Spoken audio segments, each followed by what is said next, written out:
Idol, ikaw po ba ay magpapaputok? Sino nga ba ang puputukan mo? O ikaw nga ba ang mapuputukan? Putukan na mga idol. Marami pong tumatawag sa akin na Miss Bembang at Queen Bembang. Kayo na pong bahala, idol, kung anong gusto niyo pong itawag sa akin. Ako po si Ate Nix, na handa maghatid ng impormasyon para po sa ating kalusugan at para po sa ating bembangan. Alam niyo po ba, kapag po kayo ay nagpaputok, ay sigurado po mayroon pong yang magiging resulta.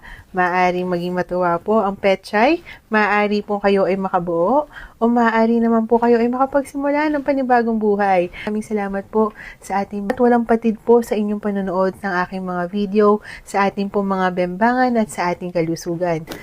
Kailangan po nating painitin at kailangan po nating buhayin dahil marami po mga mag-partner ang nagkakaroon na po ng pagkalamig sa kanilang pagsasama. Aba, idol, yan po ay bulungan mo na.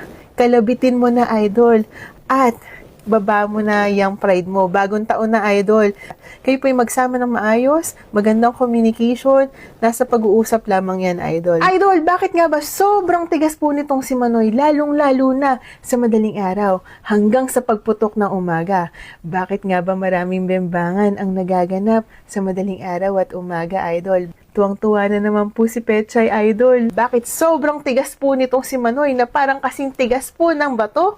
Panoorin mo ang video na to, tapusin mo at huwag mong kalimutang i-share, idol, para maraming bembangan ang magaganap. Kasi po sa pag-aaral, mga idol, nagkakaroon po tayo ng pagtigas po ni Manoy. Nagkakaroon po tayo ng REM. Yung REM po yung rapid eye movement po natin. Yan po yung pagtulog po natin. Lumalalim ang ating pagtulog, mas nagsisignal po ang ating utak na magkaroon ng mas mababang norepinephrine. Ito po yung fight or flight, resting, or digesting po tayo during ng time po na to. Kailangan po nating mamahinga, kailangan po nating pumikit, at kailangan po ay mas lalong mag-flow po ang ating circulation ng dugo na nakakapagpa-relax ng ating smooth muscles. Kapag nangyayari yan, idol, mas nagfo-flow po yung dugo natin. Damay po dyan si Manoy, idol.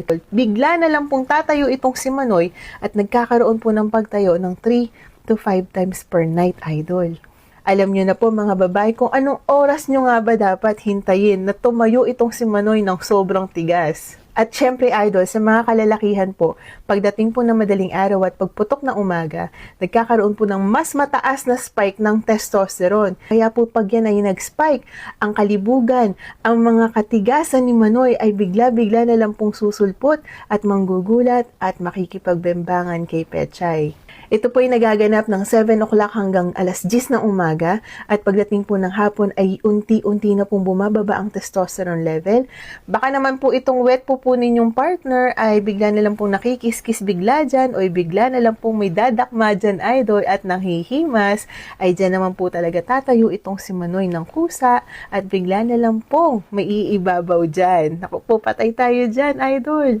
Siyempre, idol, kapag po tayo ay gigising sa umaga, nagkakaroon po ng fullness ng ating bladder. Puno na po ang salop nitong pong ating bladder. Kumbaga, idol, may timba po ang ating kidney, napupuno po yan dahil nga po nililinis niya ng ating buong katawan na kailangan po nating iihi. Sobrang nagko-compress na po ng sobra yung mga nerves po natin dyan sa pelvic floor.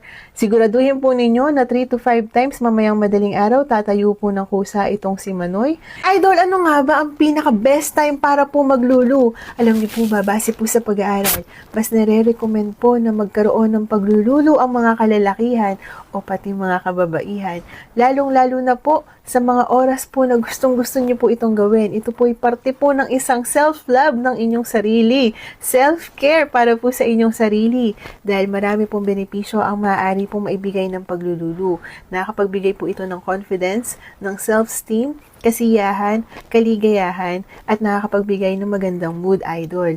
Alam niyo po ba, base po sa pag-aaral, wala pong specific time para po maglulu. Kaya lang, idol, kayo po ay bahala. Maaring po ninyo itong gawin sa umaga, sa tanghali, sa gabi, o kapag kayo ay bored na. At maaari niyo po din po itong gawin kapag kayo ay nai-stress at para po mas mailabas niyo po ang inyong mga sama ng loob.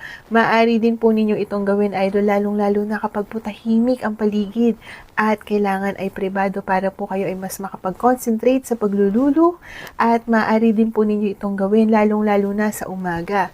Bakit kamo? Alam niyo po ba? Pag po umaga, idol, naglalabasan po ang ating mga hormones. Nandiyan po yung oxytocin, lahat po ng ating hormones, testosterone level, yan po ay lalong tumataas at yan po ay nag-i-spike ng husto. Kaya, idol, mas maganda pong gawin ito sa umaga, depende po sa sitwasyon, depende po sa ingay ng paligid, depende din po ito sa inyo, at depende kung kailan nyo po nararamdaman. Inyong tatandaan, para po sa mga kalalakihan, ang paglululo po, ito po ay nakakapag-reduce ng pagkakaroon po ng prostate cancer. Kaya okay lang po maglulu hanggat gusto po ninyo. Basta po kayo ay hindi po kayo nagkukulong sa kwarto ng magdamagan at hanggat hindi po lupaypay itong si Manoy. Idol, happy lulo mga idol at yun lamang po. Please stay happy, stay healthy, good vibes only. Kung walang kaputukan sa New Year, ay maaari kang magpaputok para po sa inyong sarili. Yun lamang po mga idol, good vibes only, stay happy, stay healthy. Magandang buhay!